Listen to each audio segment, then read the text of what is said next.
بسم اللہ الرحمن الرحیم وقال النبی صلی اللہ علیہ وسلم انما الاعمال بالنیات وانما لامرئ ما نوى فمن كانت هجرته الى الله ورسوله فهجرته الى الله ورسوله ومن كانت هجرته الى دنیا يصيبها ام امرأة يتزوجها فهجرته الى ما هاجر الیہ۔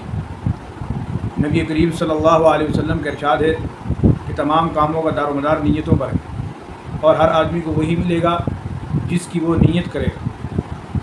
بس جس نے ہجرت کی اللہ اور اس کے رسول کے لیے تو اس کی ہجرت ہے اللہ اور اس کے رسول کے لیے، اور جس نے ہجرت کی دنیا کمانے کے لیے یا کسی عورت سے نکاح کرنے کے لیے، تو جس نے جس غرض کے لیے ہجرت کی تو اس کی ہجرت اسی غرض کے لیے ہوگی۔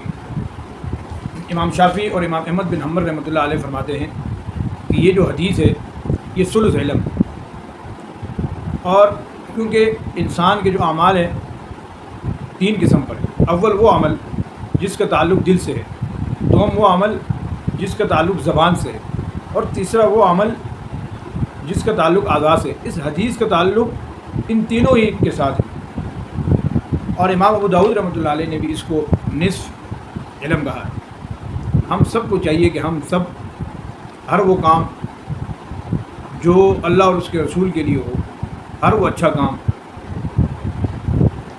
کرتے وقت ہم نیت اچھی کریں، اللہ کے لیے اور اس کے رسول کے لیے نیت کریں، تاکہ ہمیں اس کا صلہ اور اجر و ثواب پورا مل سکے۔ اور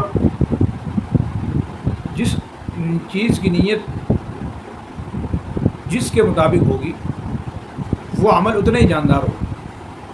اگر آپ اپنے والد کے ڈر سے نماز کے لیے کھڑے ہو جاتے ہیں تو یہ نیت تو اچھی نہیں ہے، اس پہ تو آپ کو ثواب نہیں ملے گا۔ لہذا اپنی نیتوں کو درست کرنا یہ حضور علیہ الصلوۃ والسلام کے فرمان کے ساتھ، نیت کے بغیر کوئی عمل قابل قبول نہیں ہے۔ چاہے قرآن پڑھو، چاہے نماز پڑھو، چاہے روزہ رکھو، چاہے حج کرو، چاہے زکوٰۃ دو، کوئی بھی نیک عمل بغیر نیت کے قبول نہیں ہے۔ نیت ہوگی، ثواب کی نیت ہوگی تو اللہ پاک جو ثواب دیں گے، ثواب کی نیت نہیں ہوگی تو اللہ پاک جو ثواب نہیں دیں گے۔ وما علینا الا